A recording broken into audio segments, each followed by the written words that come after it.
প্রিয় দর্শক, আসসালামু আলাইকুম। আমন্ত্রণ সংবাদপত্র সংবাদ মাধ্যমগুলোর শীর্ষে সংবাদ নিয়ে বিশ্লেষণধর্মী অনুষ্ঠান ফ্রন্ট পেজে। আপনাদের সাথে আছে আমি বেনজির আহমেদ। আজকে অতিথি হিসেবে আমাদের সাথে আছেন আবুল কাশিম চৌধুরী, সাবেক সভাপতি জাতীয়তাবাদী ছাত্রদল। আপনাকে স্বাগতম। আপনাকে ধন্যবাদ। দর্শক, মূল অনুষ্ঠানে যাবার আগে আমরা দেখে নেব আজকের বিভিন্ন পত্রিকার সংবাদ শিরোনাম। দৈনিক প্রথম আলো, পবিত্র হজ আজ, আরাফাতে হাজিরা। বিভিন্ন খাতে সরকারের উদ্যোগ নতুন আশার সঞ্চার করেছে, সরকারের 100 দিন। দৈনিক আমার দেশ, দুয়ারে সমাগত পবিত্র ঈদুল আজহা, ইসলামের অন্যতম বৃহত্তম উৎসব বৃহস্পতিবার। ঈদযাত্রার প্রথম দিনেই সড়কে লাশের সারি, টাঙ্গাইলে রডভর্তি ট্রাক উল্টে নিহত 15, দেশের বিভিন্ন স্থানে প্রাণ গেল আরও 9 জনের। দৈনিক সমকাল, পথে পথে যাত্রী নিলেও থামায়নি পুলিশ, রডবাহী ট্রাক উল্টে নিহত 15। আজ পবিত্র হজ, দুয়ারে ঈদ। সরকার 5 বছরে $10 মিলিয়ন ঋণ পেতে চায়। গুরুত্বপূর্ণ 60 সিদ্ধান্তের 62 ভাগ বাস্তবায়ন, সরকারের 100 দিন।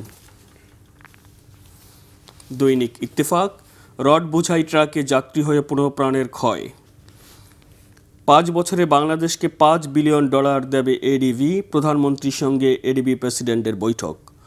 সরকার 100 দিনে জনমুখী রাজনীতির দৃষ্টান্ত স্থাপন করেছে, প্রধানমন্ত্রীর প্রেস উইং। দৈনিক যুগান্তর, সরকারের 100 দিন, তারেক রহমানের মুগ্ধতা, কিছু বিষয়ে প্রশ্ন। ঈদুল আজহা পরশু, নারীর টানে গ্রামে ছুটছে মানুষ। দৈনিক ইনকিলাব, বাংলাদেশে $5 বিলিয়ন অর্থায়নের ঘোষণা এডিবির। বিএনপি জামায়াতের টার্গেট আসন্ন স্থানীয় নির্বাচন, রাজনীতি ও নির্বাচনী ঈদ। দৈনিক নয়া দিগন্ত, প্রধানমন্ত্রীর সাথে এডিবি প্রধানের সাক্ষাৎ, লাব্বাইক ধ্বনিতে মুখরিত আরাফাত ময়দান, পবিত্র হজ আজ। দৈনিক কালবেলা, ফের বিশ্বমঞ্চে নেতৃত্বের সুযোগ বাংলাদেশের। অগ্রগতি ও দৃশ্যমান অর্জনে সরকারের 100 দিন পূর্ণ। দৈনিক বাংলাদেশ প্রতিদিন, সলিমপুর কতদূর, দেশের মধ্যে যেন আরেক দেশ। প্রধানমন্ত্রীর সঙ্গে এডিবি প্রেসিডেন্টের সাক্ষাৎ, বাংলাদেশকে $5 বিলিয়ন অর্থায়নের ঘোষণা। দৈনিক দেশ রূপান্তর, ক্ষমার প্রত্যাশায় আরাফায় হাজিরা।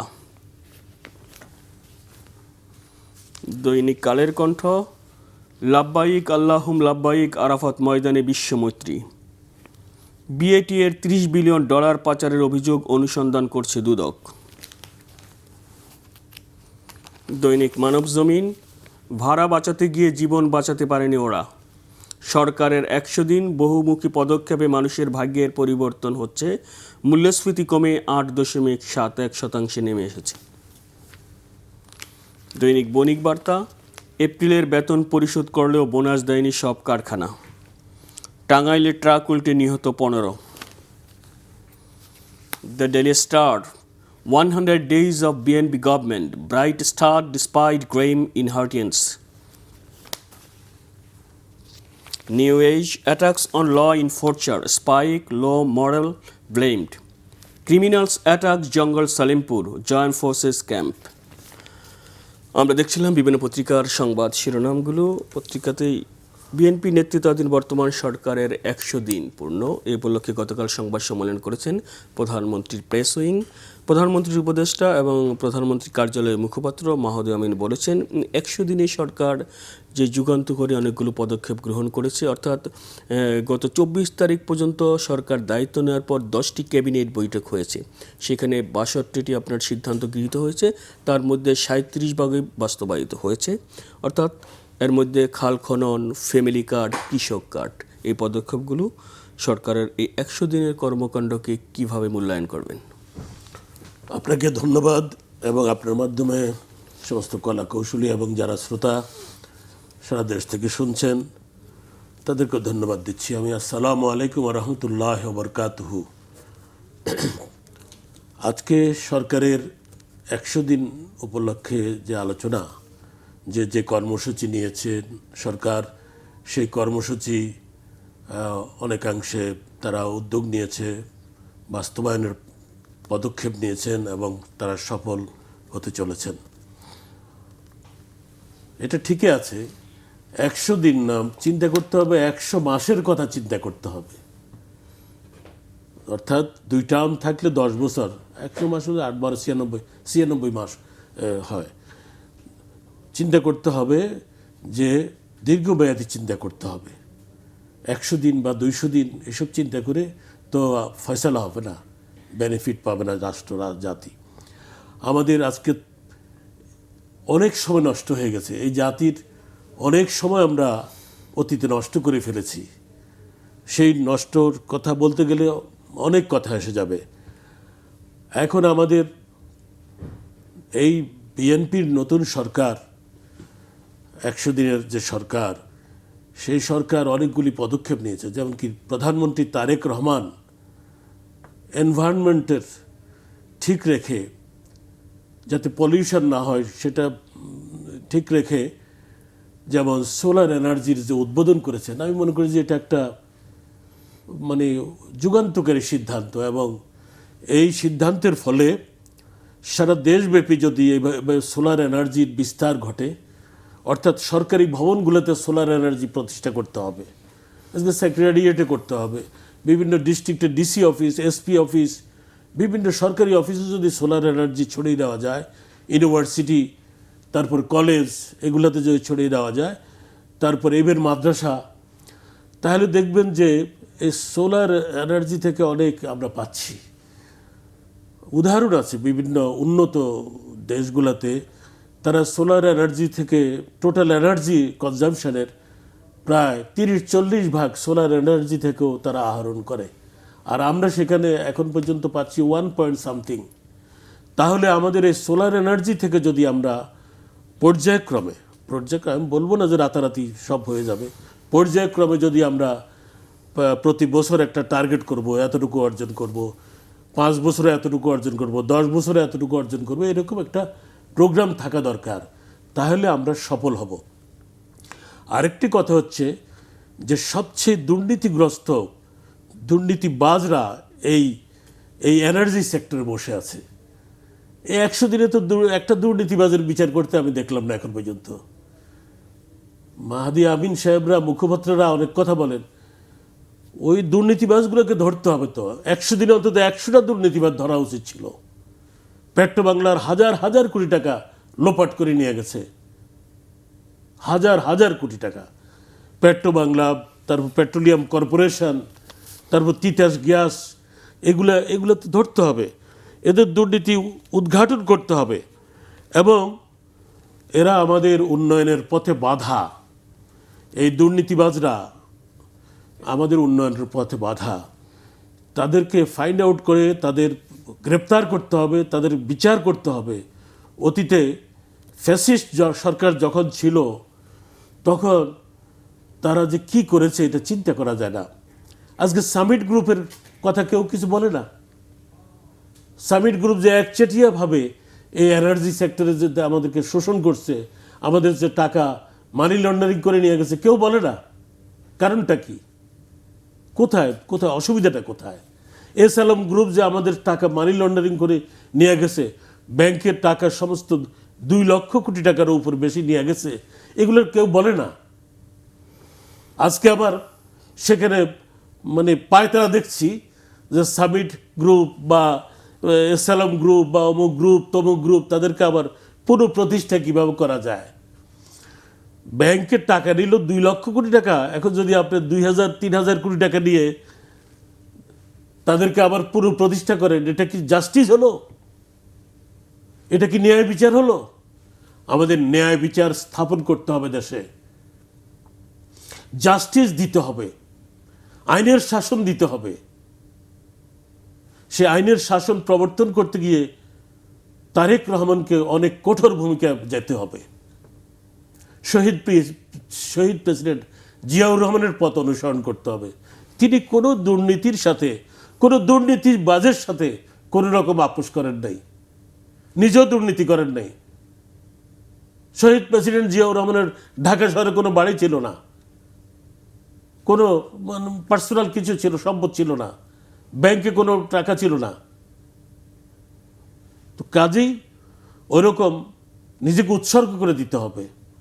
রাষ্ট্রনায়ক যারা হয়েছেন, রাষ্ট্র পরিচালনা যারা এসেছেন, তারা নিজেদেরকে উৎসর্গ করেন।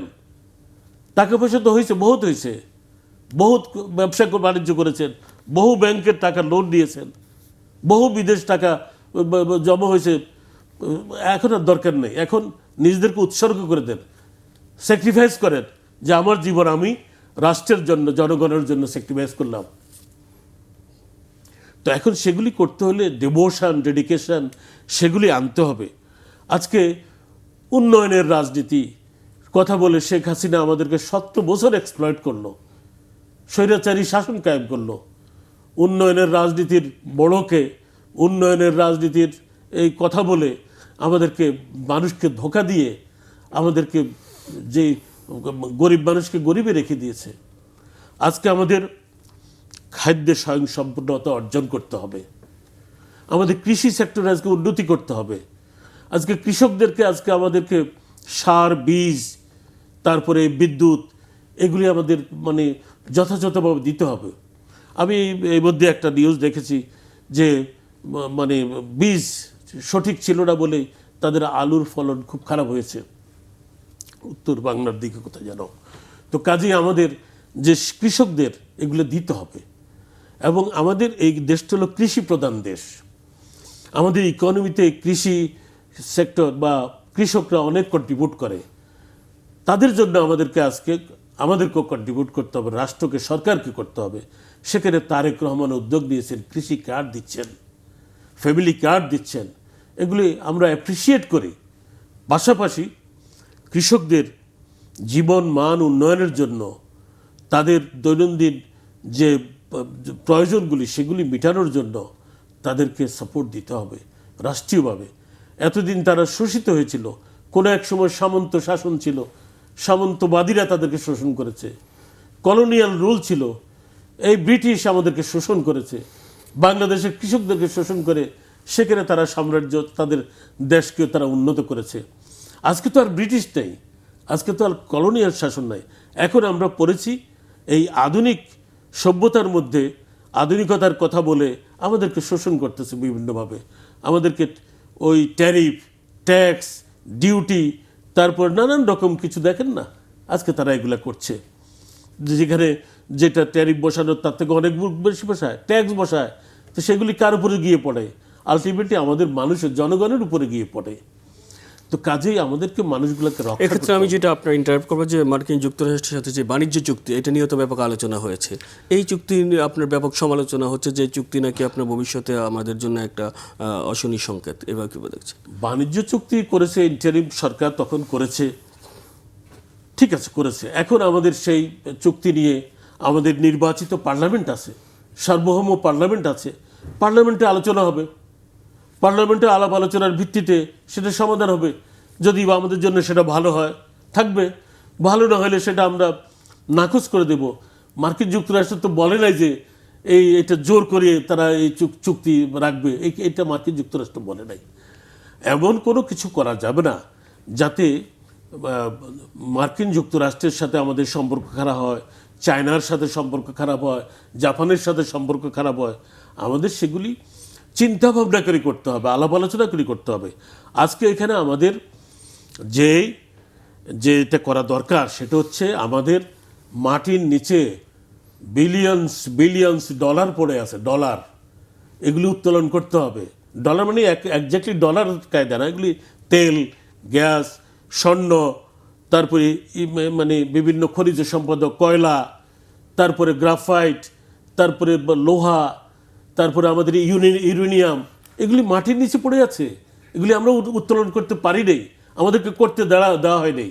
এটাও একটা ষড়যন্ত্র, আন্তর্জাতিক ষড়যন্ত্র। এই ষড়যন্ত্র থেকে বের হয়ে আসতে হলে আমাদের শক্তিশালী রাষ্ট্রগুলোর সমর্থন নিতে হবে। ওই শক্তিশালী রাষ্ট্র মার্কিন যুক্তরাষ্ট্র, চায়না, জাপান, এরা, তারপরে মিডল ইস্টের রাষ্ট্রগুলি, এগুলি আমাদেরকে, যেখানে আমাদের আজকে সারা দুনিয়াতে গ্যাস দরকার, গ্যাস দেশকে উন্নত করার জন্য তেল দরকার, সেগুলি আমাদের আছে, সেগুলি আমাদেরকে উত্তোলন করতে দেয় নেই। আমাদেরকে এই ফ্যাসিস্ট সরকার আমাদেরকে নির্ভরশীল করছে ইম্পোর্টে। আমরা এখন এলএনজি ইম্পোর্ট করি বহু দাম দিয়া, তেল ইম্পোর্ট করি।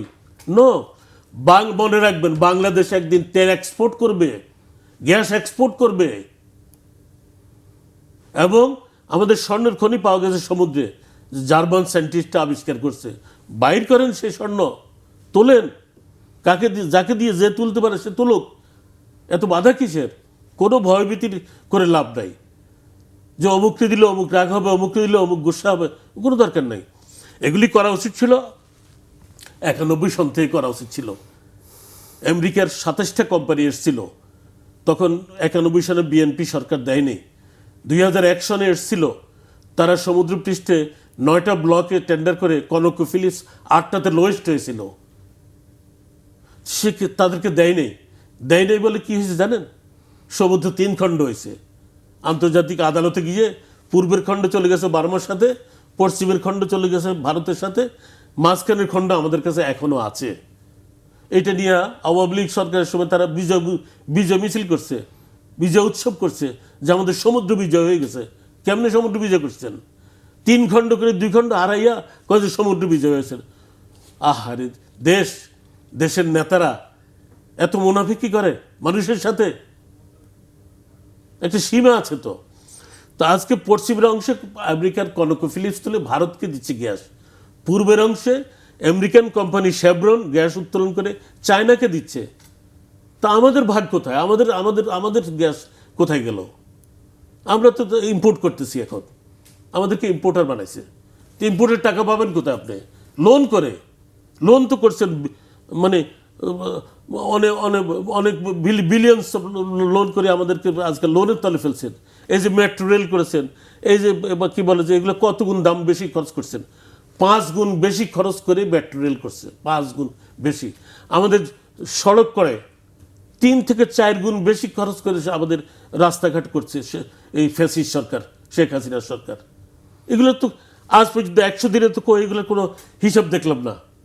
ফাইন্ড আউট এবং তাদেরকে শাস্তি দিন, তাদের দুর্নীতির খতিয়ান প্রকাশ করুন জনগণের কাছে। মিঠে মিঠে কথা কই তো লাভ নাই।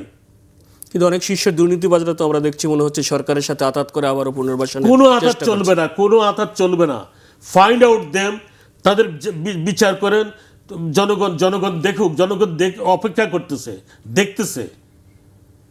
প্রধানমন্ত্রীকে কঠোর হতে হবে, কঠিন হতে হবে। কোনো মিঠা কথার দরকার নেই আমাদের। মিষ্টি কথা বহুত শুনছি, আর দরকার নাই। ওইসব মেট্রো রেলের উন্নয়ন, অমুক উন্নয়ন, তমুক বহুত শুনছি। আমাদের উন্নয়ন দরকার, কৃষকের উন্নয়ন, শ্রমিকের উন্নয়ন। আপনি এখন শ্রমিকরা কাজ করছে, ঈদের সময় তাকে বোনাস দিবেন না, এটা কথা হলো? তাদেরকে বেতন দিতে হবে, বোনাস দিতে হবে, তারপর তাদেরকে স্যালিউট দিয়ে বাড়িতে পাঠাইতে হবে। ওই ইন্ডাস্ট্রিয়ালিস্ট আমাদের প্রয়োজন নাই, যেতে বেতন দিবে না, বোনাস দিবে না। শ্রমিকের স্বার্থ আমাদেরকে দেখতে হবে। কথা বুঝছেন কিনা?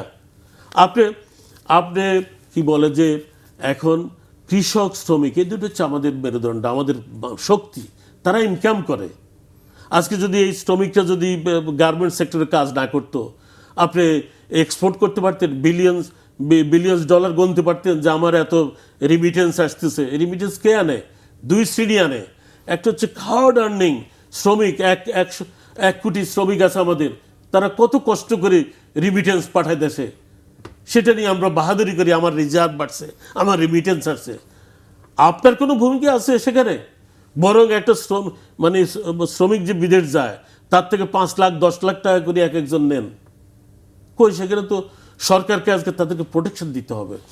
ভবিষ্যতে 1 কোটি 1.5 কোটি শ্রমিক পাঠাতে হবে, তাদেরকে ট্রেন্ড আপ করতে হবে। এখন থেকে ট্রেনিং শুরু করে দেন।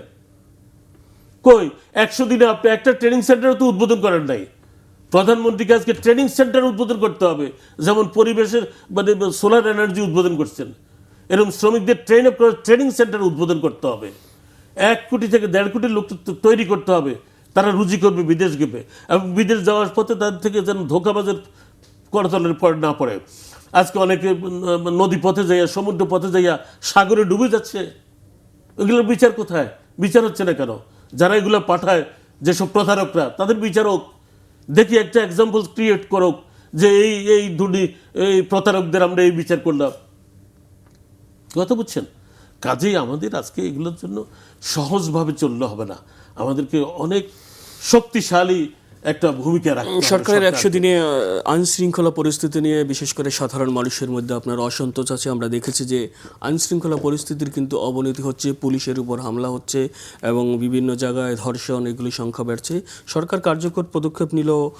গতকাল স্বরাষ্ট্র প্রধানমন্ত্রী উপদেষ্টা মাহদি আমান কিন্তু বলেছেন একটি গোষ্ঠী উদ্দেশ্য প্রণোদিত এবং রাজনৈতিকভাবে আপনার সরকারের গুরুত্বপূর্ণ ব্যক্তিদের বিষয়ে অপপ্রচার চালাচ্ছে স্বরাষ্ট্রমন্ত্রী প্রধানমন্ত্রী সহকারে, এবং তারা আবারও তৎপর হচ্ছে সরকারের বিভিন্ন। তো আপনি কি মনে করছেন যে আইন শৃঙ্খলা পরিস্থিতি আরও কি উন্নতি করা দরকার বাকি? আইন শৃঙ্খলা পরিস্থিতি তো উন্নত করতে হবে। এখানে টোটাল পুলিশ সেক্টরটাকে ধ্বংস করে দিয়ে গেছে। 5 অগাস্টের যে বিপ্লব সাধন হলো, ছাত্র গণ অভ্যুত্থান হলো দেশে, যে ঐতিহাসিক ভূমিকা ছাত্ররা রেখেছে, সেটাকে আমরা আজকে তুলে ধরছি না, আমরা সেটাকে আন্ডারমাইন করতেছি। ওই 5 অগাস্ট আমাদেরকে মুক্তি দিয়েছে।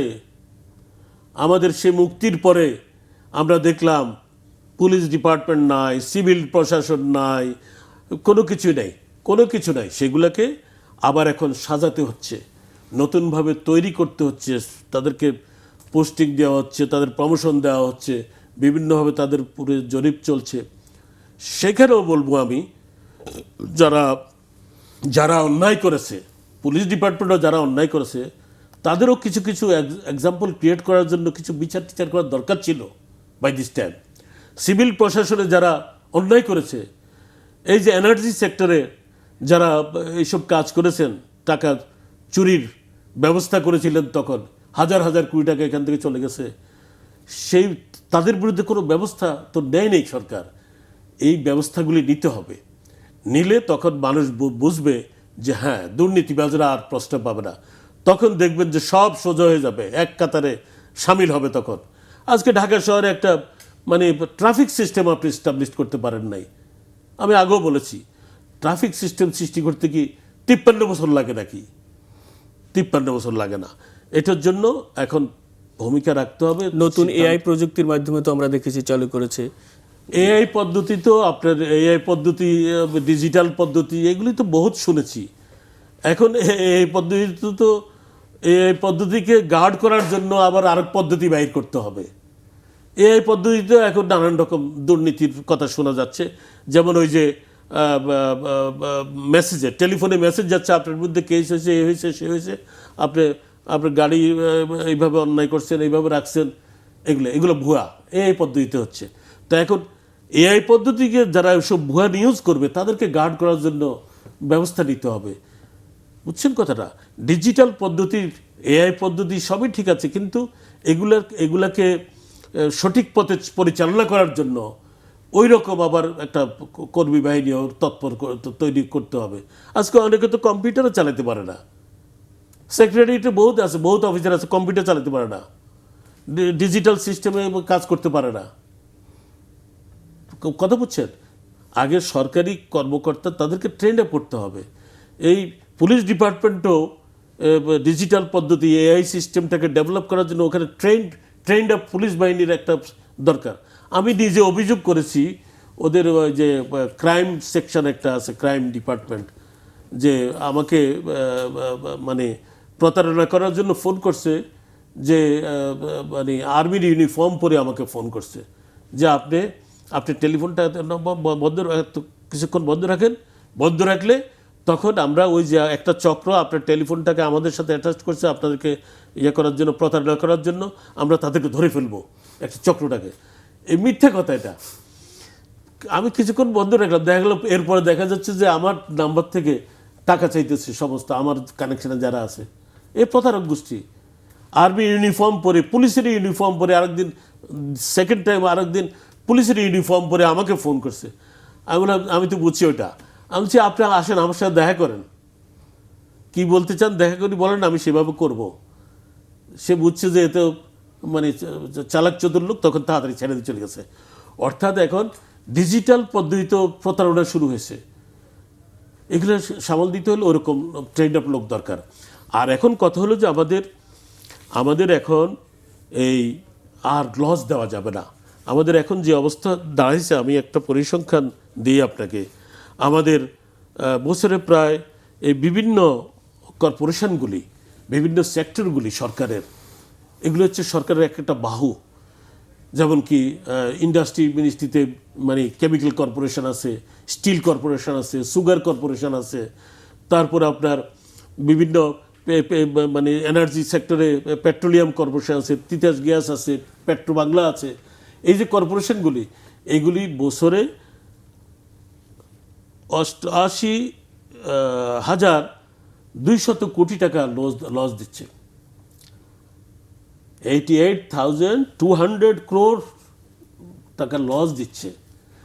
এখন গভর্নমেন্টের উচিত হলো এই এই এই বিভিন্ন দপ্তরগুলোকে, এই পরিদপ্তরগুলোকে, এই কর্পোরেশনগুলিকে যাচাই বাছাই করা যে কেন লস হচ্ছে। আপনি বেতন নিচ্ছেন, আপনি সরকারি বাড়িতে থাকছেন, সরকারি গাড়ি ব্যবহার করছেন, ফিয়ন দারওয়ান ব্যবহার করছেন, আবার কেউ কেউ ঘুষও খাচ্ছেন, তো তারপরে আপনি আমার সরকারের লস দিবেন কেন? সেগুলির জন্য একটা কিভাবে আপনি মনিটরিং করবেন ওইরকম একটা ব্যবস্থা সরকারের নিতে হবে, উদ্যোগ নিতে হবে। সমস্ত সেক্টরগুলোতে কোথায় কোথায় লস হচ্ছে, কোথায় কোথায় দুর্নীতি হচ্ছে, কোথায় কোথায় টাকা চুরি হইতেছে, এগুলো বিভিন্ন প্রজেক্ট করে প্রজেক্ট ডাইরেক্টর একজন হয়। এই বিমান মন্ত্রণালয় আছে, এটাও লস, এটাও বিমানের লস দেয়। আর আপনি আবার বিমান কিনতে যান, বোয়িং কিনবেন 17টা, আপনি বিমানের লস দিচ্ছেন, আবার বোয়িং কিনতে চাচ্ছেন আমার আরো লসের তলে ফেলার জন্য, ঋণের তলে ফেলার জন্য। এটা কোন নীতি? তো কাজেই এখন আমাদের এগুলো আমাদের এখন দরকার না। আমাদের কি জানেন, আমাদের কি দরকার? আমাদের দরকার আমাদের খাদ্য, আমাদের চাল রিজার্ভ আছে, আমাদের সার রিজার্ভ আছে, আমাদের কি বলে যে গ্যাস পর্যাপ্ত আছে, আমাদের বিদ্যুৎ ঠিক আছে, ঠিক আছে। এইগুলি আমাদের কতগুলি জিনিস ঠিক করতে, আমাদের চিকিৎসা ঠিক আছে। এই যে হামের টিকা আমাদের উৎপাদন এখন সরকার করবে, এটা হচ্ছে ব্রিলিয়ান্ট ওয়ার্ক, খুব ভালো একটা সংবাদ এটা। এখন হাম বা অন্যান্য যে আর এই বলা কি বা আসছে না, এগুলোর টিকা আমাদের এখানে উৎপাদন আমাদের এখানে হবে। এটা সরকারের একটা আমি মনে করি ভালো উদ্যোগ। এইভাবে স্বাস্থ্য সেক্টরটাকে আরও তৎপর করতে হবে। কিছু ডাক্তার যেগুলো দুর্নীতি করে এগুলো গ্রেপ্তার করতে হবে, এগুলো দুর্নীতি ধরতে হবে, তো মানুষের কাছে প্রকাশ করতে হবে। তারা তাদের প্রত্যেকে পার্সোনাল ক্লিনিক বানাইছে, সরকারি হসপিটাল থেকে ধরে ধরে নিয়ে ওই ক্লিনিকে পরীক্ষা নিরীক্ষা করে টাকা রুজি করতেছে। বা তাদের কিছু দালাল থাকে বিভিন্ন হসপিটালে, সে দালালরা ওই রুগীদেরকে নিয়ে যায়। আবার অনেক ডাক্তার লেখে ছেড়ে দেয়, মার্ক করে দেয় অমুক অমুক অমুক জায়গায় টেস্টে যান, সেখান থেকে কমিশন পায়। এগুলো কি আপনার এত বড় চিকিৎসক হয়েছেন, এত বড় জ্ঞানী হয়েছেন, আপনারা এত লেখাপড়া করছেন মানুষের টাকায়, এখন মানুষের সেবা দিবেন না? কিছু করেন না, কিছু দেখান। তো কাজেই সরকারকে তৎপর হতে হবে যাতে আমাদের লস না হয়, আমাদের কর্পোরেশনগুলি লস না করে, সে ব্যবস্থা নিতে হবে। আমাদের আজকে সার কিনবেন, সেখানে দুর্নীতি, ওই চাল কিনবেন, সেখানে দুর্নীতি। সরকার তো বলছে দুর্নীতির বিরুদ্ধে জিরো টলারেন্স মুখে বললে তো না, যারা দুর্নীতি করছে ওর দুই একটা ধরেন। এখন যারা দুর্নীতি করছে দুই একটা ধরেন। আমি তো গত 100 দিনে একটা দুর্নীতিবাজকে ধরতে দেখলাম না। আপনি দেখছেন? অতীতের আছে, আর 100 দিনের কথা বাদে অতীতে যারা দুর্নীতি করছে 2-5টাকে অ্যারেস্ট করছে, দেখছেন? কাজেই ওটা ব্যবস্থা নিতে হবে, তাহলে সব সোজা হয়ে যাবে। এবং আমাদের এখানে জনাব তারেক রহমান তার অনেক সুন্দর সুন্দর ভূমিকা নিচ্ছেন, জনবান্ধব মানববান্ধব অনেক সিদ্ধান্ত নিচ্ছেন, মানবিক রাজনীতি সৃষ্টি করছেন, মানুষের মানবাধিকার দেওয়ার চেষ্টা করছেন, মানুষকে মূল্যায়ন করার চেষ্টা করছেন, দেশের উন্নতির কথা চিন্তা করছেন, দেশের শহীদ জিয়াউর রহমানের পথ ধরে খাল খনন প্রোগ্রাম নিয়েছেন, তারপরে বৃক্ষরোপণ প্রোগ্রাম নিয়েছেন। এই যে শালবন এলাকাটা পুরো দখল করে ফেলছে। কাশিম ভাই, আমরা অনুষ্ঠানের একেবারেই শেষ প্রান্তে, আপনাকে ধন্যবাদ। প্রিয় দর্শক, ফ্রন্ট পেজ আজ এ পর্যন্তই। আগামীকাল দেখা হবে ঠিক একই সময়ে। ভালো থাকুন, সুস্থ থাকুন, শুভ সকাল।